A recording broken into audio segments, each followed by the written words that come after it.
ছেলের ক্ষেত্রে যখনই কথা আসে তুমি কতটা স্ট্রিক্ট মা? আমার ছেলের বিষয়ে আমি স্ট্রিক্ট না প্রচণ্ড ছেড়ে দিয়ে রাখি, একদম আমার ব্যক্তিগত বিষয়, কারোর জানার কোনো প্রয়োজন নেই। কি মনে হয় এখন ইন্ডাস্ট্রি দেখে যে, বা কি মিস করো এখন ইন্ডাস্ট্রি থেকে? খুব বদলে গেছে, মানে লাস্ট 20 বছরে আমূল পরিবর্তন। মাথাটা অনেক নিচু হয়ে যাচ্ছে, একটু তোলো। কিন্তু আমার এখন মনে হয় যে আগের পৃথিবী অনেক বেটার ছিল, অনেক আন্তরিক ছিল। আজকে আমাদের সঙ্গে যিনি রয়েছেন তাকে বাইরে থেকে দেখলে মনে হয় তিনি ভীষণ রাগী একটা মানুষ এবং তার প্রচণ্ড দম্ভ রয়েছে, কিন্তু খানিকটা হলেও তিনি রাশভারীতে বিশ্বাসী। আমাদের সঙ্গে রয়েছেন অঞ্জনা বসু। যে মেয়ের ভুলে আমার বাড়িতে আগুন লাগে তাকে এবারে আশেপাশেও দেখতে চাই। অঞ্জনাদি, যেটা প্রথমেই বলছিলাম যে রাশভারী, তোমাকে দেখে সেটা একটা মনে হয় বাইরে থেকে যে তুমি প্রচণ্ড রাগী একটা মানুষ এবং তোমার প্রচণ্ড দম্ভ। এটা কি আদৌ সত্যি? দম্ভ নেই একদম, তবে রাগ হয়। কোনো গণ্ডগোল দেখলে তো যে কোনো মানুষের রাগ হবে, তাই না? মানে আমি যেমনভাবে ভাবছি তেমনভাবে যদি না হয় বিষয়গুলো, বা সবাই এতদিনে জেনে গেছে, সব দর্শকরা, ইনডিসিপ্লিন হলে আমার ভীষণ রাগ হয়। সময়, মানে সব কিছু ঠিক ঠিক সময় না করে, মানে বেলা 4টের সময় খেয়ে ফেললাম, মানে খেতে বসলাম, সকাল 10টার সময় ঘুম থেকে উঠলাম, আর ওই সব অনিয়মগুলোতে আমার খুব রাগ হয়। একাধ দিন নিশ্চয়ই সেগুলো হতে পারে, কিন্তু মানে ওটাই চলে আসছে, বা ওটাই মানে ধরো কারোর সাথে আমি কাজ করছি যে কখনোই সময়টা মেনটেন করে না, তখন তো রাগ হয় আমার খুব, কিন্তু দম্ভ একদম নেই আমার। আর সেই রাগের বহিঃপ্রকাশটা ঠিক কীরকমভাবে হয়? ডিপেন্ড করে কার উপর রাগটা হয়। তুমি কখনো রেগে চিৎকার করো নাকি? মানে তোমাকে যেভাবে দেখি যে বুঝিয়ে বলতে, সেই প্রসেস দিয়ে তুমি বিশ্বাসী? সেই প্রসেসেই বেশি বিশ্বাসী। বুঝিয়ে যদি কাজ হয়ে যায় ভালো, কিন্তু একই কাজ যখন বারবার, বা একই ভুল যখন বারবার হয়, তখন চিৎকার করতেই হয়, তখন আর বুঝিয়ে হয় না। আর ছেলের ক্ষেত্রে যখনই কথা আসে তুমি কতটা স্ট্রিক্ট মা? আমাকে প্রশ্ন কেউ করো না, প্লিজ কেউ করো না, কারণ আমি এটার একটারও উত্তর দিতে চাই না। প্রচুর কোনো কাজ নিয়ে এমন মানুষ বসে আছে সোশ্যাল মিডিয়াতে, খপাত করে ধরবে বলে। আমার তাতে কিছু যায় আসে না, যেই বসে থাকুক, কিন্তু আমার ভীষণ মনে আমি উত্তর দিয়ে দেবো, ভীষণ মনে কিছুটা বলে দেবো, আর ওটা বলতেও চাই না, দেখতেও চাই না, শুনতেও চাই না। কাজে আমার ছেলে বিষয়ে আমি স্ট্রিক্ট না প্রচণ্ড ছেড়ে দিয়ে রাখি, একদম আমার ব্যক্তিগত বিষয়, কারোর জানার কোনো প্রয়োজন নেই। কিন্তু যখনই তোমার কথা আসে, এবার বারবার তোমার কো অ্যাক্টাররাও বলে যে অঞ্জনাদি খুবই শান্ত প্রকৃতির একটা মানুষ, খুব বুঝিয়ে বলাতে বিশ্বাসী, কিন্তু ইনডিসিপ্লিন যেসব মানুষরা রয়েছে, এবং ইন্ডাস্ট্রিতে এরকম অনেক মানুষই রয়েছে, তাদেরকে কী করে হ্যান্ডেল করো? বা এত বছর ইন্ডাস্ট্রিতে কাজ করেছো, কোনো মানুষ পাংচুয়াল, কোনো মানুষ ইনডিসিপ্লিন, তো সেই মানুষগুলোর সঙ্গে কীভাবে হ্যান্ডেল করো? আমি ইগনোর করতে পছন্দ করি, কারণ আমার ওরকম মানুষের সাথে ইন্টারাকশন করতে ভালো লাগে না। বকুনিও খেয়েছে কেউ কেউ, আজকাল বকা যায় না লোকজনকে, পৃথিবীটা একটু অন্যরকম হয়েছে। আমরা বকুনি খেয়েছি অনেক, আমাদের সিনিয়রদের থেকে, আমাদের পাড়ার কাকু কাকিমা দাদা দিদি সবার থেকে, কিন্তু এখন তো অদ্ভুত একটা পৃথিবী হয়েছে আমাদের, ফলে বকাবকি এখন করা যায় না, কিন্তু খুব রাগ হয়, এবং আমি আমার স্ট্যান্ড পয়েন্টে স্ট্রিক্ট থাকি। আর তোমার এই যে ইন্দ্রাণী চরিত্রটা, এইটা খানিক রাশভারী একটা চরিত্র, এবং তোমার সঙ্গে অনেকটা মিল রয়েছে, যেখানে এই চরিত্রগুলোর জন্য তোমাকে ডিরেক্টর বলো বা যারা লেখেন স্ক্রিপ্ট, তারা তোমাকে কিভাবে দেখে? মানে এই যে নিজের মধ্যে এই বিষয়টাকে সবসময় ক্যারি করা, এইটা কেন করো বাবা? তুমি কি এটাই, অঞ্জনা বসু কি এটাই? না, মানে ইন্দ্রাণী গাঙ্গুলি যেভাবে চলাফেরা করে, বা যেরকম সাজ পোশাক করে বসে থাকে, বা বিজনেস টাইকুন বলা হচ্ছে, অঞ্জনা বসু নিঃসন্দেহে ওরকম নয়, কিন্তু ওই যে শুরুতে তো তুমিই বললে যে একটা রাশভারী বিষয় আছে, সেটা সবাই বলে আছে, তার মানে আছে, কিন্তু সেটার জন্য আলাদা করে আমি নিজে থেকে কোনো প্রচেষ্টা থাকে না আমার, বা আমাকে কেন মানুষ রাশভারী বলে আমি তাও জানি না। হ্যাঁ, খুব হ্যাঁ হ্যাঁ করি না, কিন্তু হ্যাঁ হ্যাঁ করি, কিন্তু মানে বেশ ভালো রকমই করি, কিন্তু আমি জানি না মানে কিসের জন্য সবাই আমাকে এরকম চরিত্রে বাছে। তবে আমার যে কোনো চরিত্র করার ক্ষেত্রে আমার যেটা থাকে যে স্ক্রিপ্ট রাইটার এবং ডিরেক্টর কীভাবে চরিত্রটাকে দেখেছে বা দেখছে, এই চরিত্রটার বিকাশ কিভাবে তারা করবে ভবিষ্যতে বলে ভাবছে, সেইটা মাথায় নিয়ে ব্যাস তারপর পথ চলতে থাকি। আর এই যে পথ চলা যখন শুরু করেছিলে, তুমি প্রথমেই বললে যে সিনিয়রের থেকে অনেক বেশি বকা খেয়েছি, বর্তমানে সেটা হয় না। কি মনে হয় এখন ইন্ডাস্ট্রি দেখে যে, বা কি মিস করো এখন ইন্ডাস্ট্রি থেকে? আমার পুরনো ইন্ডাস্ট্রি তো নিশ্চয়ই মিস করি।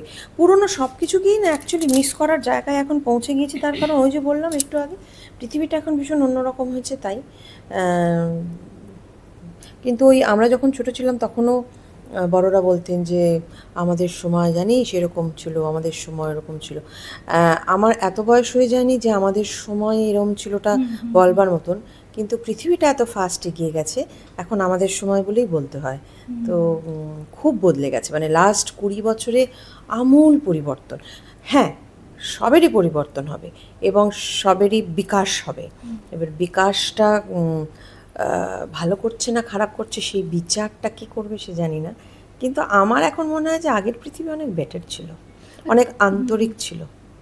এবং তুমি পরিবর্তনের সঙ্গে নিজেকে কি করে মানিয়ে নাও? মানে এখন পিআর একটা ইনভলভ হয়েছে অভিনেত্রীদের জীবনে, একটা ইভেন্টে গিয়ে ফেস ম্যানেজমেন্টটাও একটা ইনভলভ হয়েছে। তুমি এসবে কিছুতেই মানে কখনোই দেখতে পায় না তোমাকে, কেন বলো তো? মানে কোনো ইভেন্ট হোক টলিউডের কিংবা কোনো পিআর করা এক্সট্রা করে, সেখানে অঞ্জনার দিকে কেউ দেখতে পায় না কোনোদিনও। এটা কি নিজেকে মেনটেন করার একটা রহস্য? না, আমি বিশ্বাস করি যে আমি যদি ভালো কাজ করি, আর কোনো চরিত্র কি জন্য পিয়ারটা কাজের জন্য, তো আমি যদি ভালো কাজ করি, আমি যদি অনেস্ট থাকি আমার কাজের প্রতি, আর যিনি আমাকে নেবেন বলে ভাবছেন তিনি যদি অনেস্ট থাকেন তার কাজের প্রতি, তাহলে পরে তিনি আমাকে নিশ্চয়ই নেবেন। তার জন্য আলাদা করে দাদা কেমন আছেন, দাদা এইটা এনেছি একটু খান, দাদা আমার বাড়িতে পার্টি একটু আসবেন, আমি বিশ্বাস করিনি কোনো দিন, আজকে বলে নয়, কোনো দিন করিনি। একদম শুরুর দিকে আমার নিজের ছবির যে পার্টি, এখন তো ছবির ওরম এখন সাকসেস পার্টি বলে ওরম হয়, আমাদেরকে যেদিনকে প্রিমিয়ার হতো সেদিনকে একটা গেট টুগেদার মতন হতো, আমি সেই গেট টুগেদারেই যেতাম না। প্রিমিয়ারটা হলো, সিনেমাটা দেখলাম, টাক করে বাড়ি। তো সেটাও শুরুর দিকে কয়েকটা সিনেমায় করেছিলাম। তারপরে বন্ধুবান্ধবরা খুব বকাবকি করা শুরু করলো এবং তারপরে বললো যে এদের একটু আড্ডাও তো হয়। আরে সত্যি তো তাই, আচ্ছা নিজেরই তো ছবি, কেনই বা যাবো না।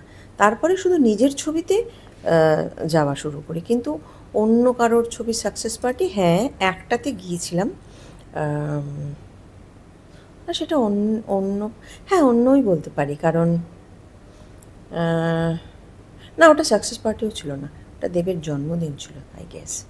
তো সেখানে মানে আলাদা করে যদি বলো তাহলে সেটা গিয়েছিলাম, আদারওয়াইজ আমি একদম পছন্দই করি না ওই পিআর করা কাজের জন্য, কোনোদিন করিনি। আরেকটা জিনিস বলো, এই যে একদিকে পলিটিক্স, একদিকে অভিনয়, একদিকে বাড়ি সামলানো, একদিকে তোমার লেখা, একদিকে তোমার পড়াশুনো, সব কিছু একসঙ্গে, এবং নেগেটিভ পজিটিভ এত কিছু ভাইবস এখন আমরা শুনতে পাই, তুমি নিজেকে কী করে ভালো রাখো? বা এই যে ইন্দ্রাণী হয়ে থাকা সবসময় ক্যারেক্টারের মধ্যে, এইটা তো একটা মনে হয় প্রশিক্ষণ এবং প্রতিনিয়ত এটা করতে হয়। তো তুমি এই জিনিসটার মধ্যে বা প্রসেসটা দিয়ে কীভাবে নিজেকে মেনটেন করো? না ওই যে বললাম যে প্রথমে আমি একটা ব্রিফ নিই ডিরেক্টর আর স্ক্রিপ্ট রাইটারের থেকে, যে তারা কীভাবে চরিত্রটাকে শেপ দিতে চাইছে সেইটা মাথায় থাকে। যখনই ইন্দ্রাণী লুকে চলে আসি তখন অটোমেটিকলি যেই স্ক্রিপ্টটা শোনাতে আসে, স্ক্রিপ্টটা যখনই শুনি, আমার ডায়ালগসগুলো যখনই শুনি, তখন ইন্দ্রাণী হয়ে যায়। আর অফ ক্যামেরা যদি ধরা হয় যে অঞ্জনাদি কী করে নিজেকে মেনটেন করে, তাহলে কোন রহস্য আসবে? কোনো রহস্য নেই গো, আমার ভীষণ সাদামাটা সহজ জীবনযাপন। এটাকে যদি রহস্য বলো তাহলে রহস্য, ভীষণ ওই যে বললাম ডিসিপ্লিনড, আর ভীষণ সাদামাটা জীবন আমার, কোনো রহস্য নেই তাতে, সেইটাই হয়তো রহস্য। কারণ এখন অনেক কিছু দেখি সবার জীবনে, আমার জীবনে কিচ্ছু নেই, মানে শুধু একদম সাধারণ মধ্যবিত্ত, মানে আমার বয়সী মানুষদের যেরকম জীবন হয়, অবশ্য এখন মধ্যবিত্ত আমার বয়সী মানুষের জীবনও অনেক অন্যরকম হয়ে গেছে, মানে যারা সেলিব্রিটি নন এমনও অন্যরকম হয়ে গেছে। আমি সম্পূর্ণ ভুল পথে হাঁটছি আসলে। কিন্তু ওই যে বললো আমার ভীষণ সাদামাটা জীবন। আমার বাড়িতে আমার ইন্ডাস্ট্রির কজন মানুষ গেছে আমি হাতে গুনে আঙুলে গুনে বলে দিতে পারবো আমার বাড়ির ভেতরে। তুমি কি প্রচন্ড সিলেক্টিভ জীবনে?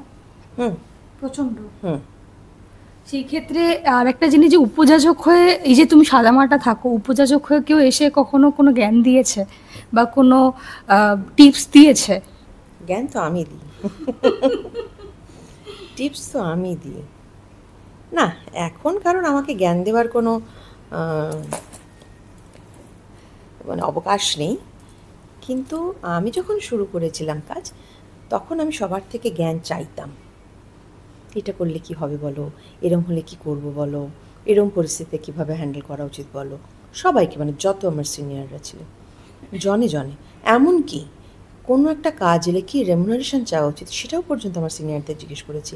সেজন্যই বোঝা আমি ভীষণ সহজভাবে আমার জীবনযাপন করেছি। এবং তুমি সেই সময় সিনিয়রদের ভালোভাবেও পেয়েছিলে। বর্তমানে সিনিয়ররা, মানে যেসব শোনা যায় যে সিনিয়ররাই জুনিয়রদের উঠতে দেয় না বা জুনিয়ররা সিনিয়রদের উঠতে দেয় না, এই নানা সংক্রান্ত আলোচনার মধ্যে তুমি মনে হয় সেই প্যাচের লোক নও।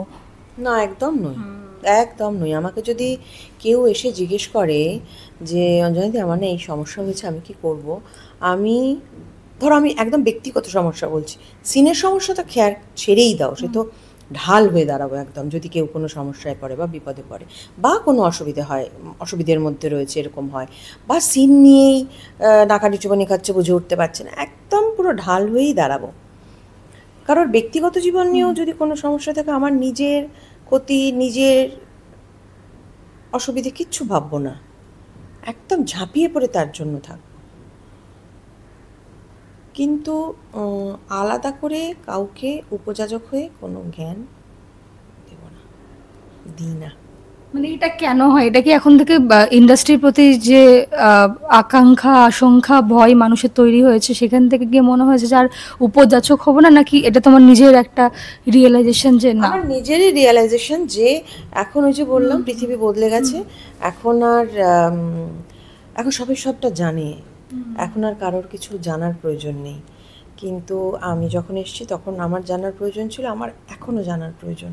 আমি এখনও আমার সিনিয়রদেরকে হাতের সামনে ফেলে এটা একটু বলো না, ওটা একটু বলো না, এই তোমাদের ওই গল্পটা একটু করো না। পুরোনো দিনের গল্প শুনতে যে কী ভালো লাগে আমার, মানে পুরোনো দিনের ইন্ডাস্ট্রির গল্প শুনতে তো ভীষণ হয় এগুলো। মানে দেবিকাদি বলো, মাধুদি, মন্টুদা, এদের সবাইকে মানে সামনে পেলে একদম মানে হাঁ করে থাকে যে কখন কোনো একটা গল্প, কোনো একটা ঘটনা।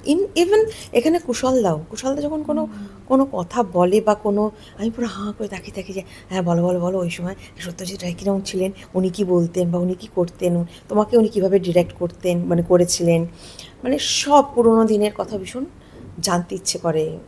কিন্তু এখন সবাই সবটা জানে, তো সেই জন্য আর কাউকে জানানোর প্রয়োজন নেই।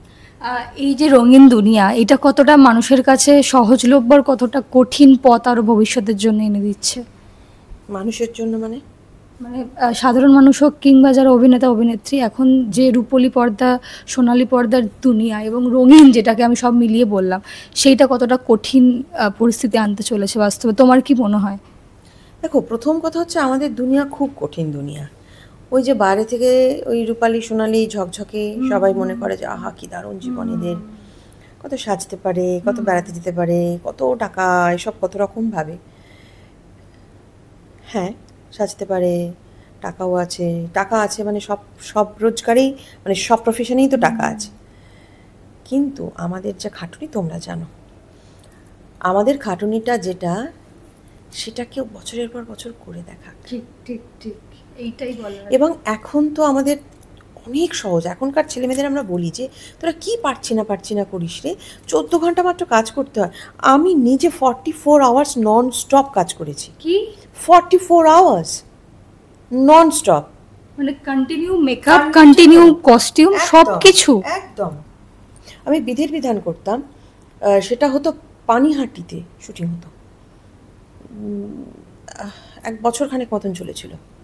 প্রত্যেক দিন যেতাম, এখন তো অনেক যাতায়াতেও অনেক সহজ হয়ে গেছে। 2 ঘন্টা প্রায় যেতে লাগতো। পুজো টুজো বা ওরকম কোনো ইভেন্ট থাকলে, মানে কোনো একটা সময় থাকলে 3 ঘন্টা 3.5 ঘন্টাও লেগে যেত। রোজ যেতাম, রোজ ফিরতাম। মানে এমন শুরুর দিকে হয়েছে, শুটিং করছি, সকালবেলায় 6টায় বাড়ি থেকে বেরোতাম, বেরোলাম রাত 12টা অবধি শুটিং করলাম, 12টার সময় ইউনিট প্যাক আপ হয়ে গেল, সবাই চলে এলো। তখন তো আমি লিড, ওটাতে পুরোটাই লিড। সারা রাত ধরে প্রোমো শ্যুট হলো, চ্যানেলের লোকজন এলো, আমাকে বললো যে 2টোর মধ্যে হয়ে যাবে, 2 ঘন্টা পরে তোমার প্যাক আপ হয়ে যাবে। সারা রাত ধরে শ্যুট হচ্ছে, পরদিন সকাল 8টায় আবার ইউনিট চলে এলো, আমি তখনও প্রোমো শ্যুট করে যাচ্ছি।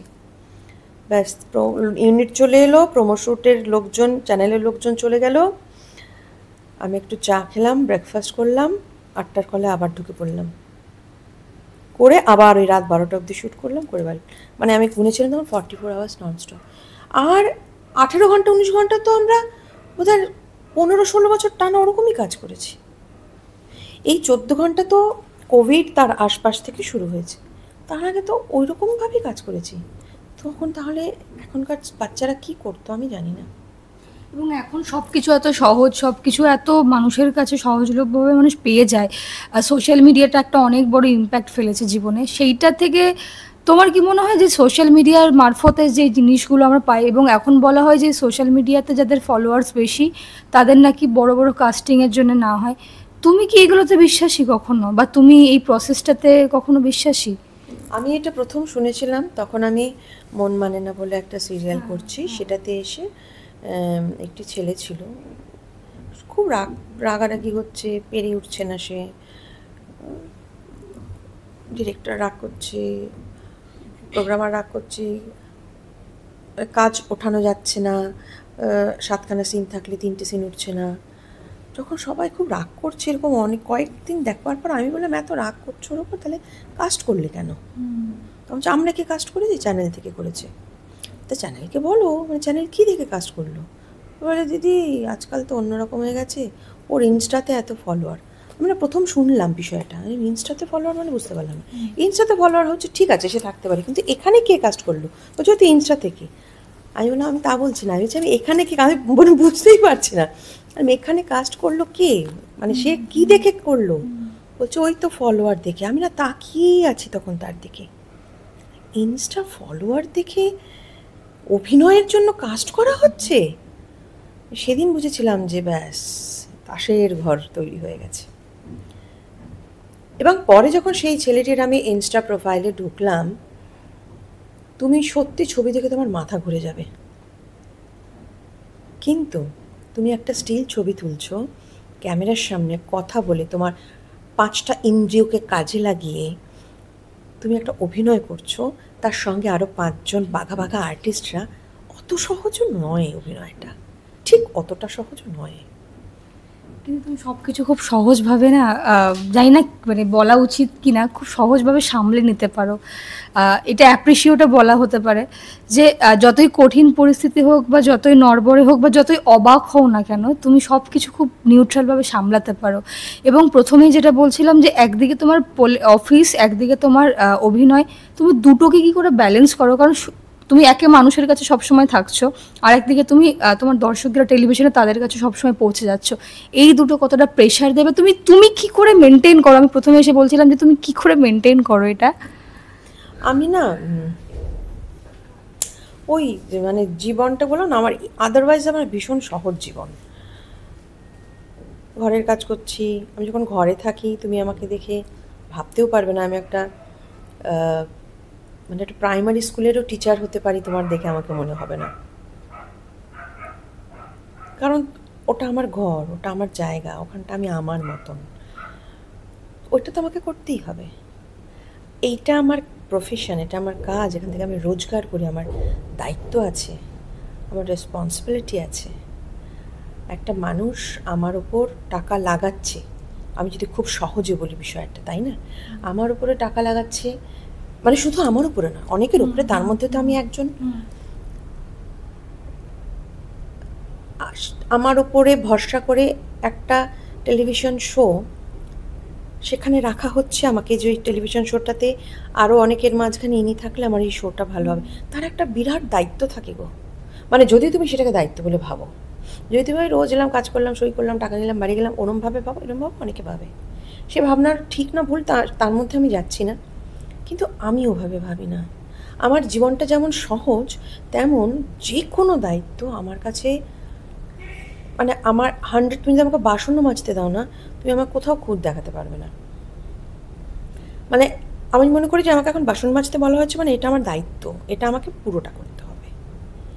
তো ওরকমভাবেই সব, যখন যে রূপে, যখন যেভাবে যে জায়গায় থাকি, যে কাজে থাকি, তখন সেই কাজটাতে 100% দিই। তখন গিয়ে যে ভালো লাগছে না, একটু আরাম করি, বা কখন এটা শেষ হবে, একটু পার্টি করতে যাব, ওইগুলো আমার জীবনে নেই বলেই বোধহয় আমি এতটা সহজভাবে মানে করতে পারি। বন্ধু, আড্ডা, এটা খুব মানে অন্যায়, আড্ডাটার খুব প্রয়োজন, একদম আড্ডা নেই তা না, সেটা কিন্তু ভীষণ, ওই যে তুমি বললে ভীষণ সিলেক্টিভ, ভীষণ কম কিছু মানুষ আছেন যাদের সাথে, এবং তাদের সাথে রোজ আড্ডা দেওয়ারও প্রয়োজন হয় না। এবং গতকাল রাত্রিবেলায় আমার ভীষণ প্রাণের একজন মানুষ, আমার বান্ধবী, মানে মানে বেস্ট ফ্রেন্ডেরও অনেক ঊর্ধ্বে আর কি, সে অনেক দিন ওর সাথে কথা বলা হয়নি, এত ব্যস্ত ছিলাম।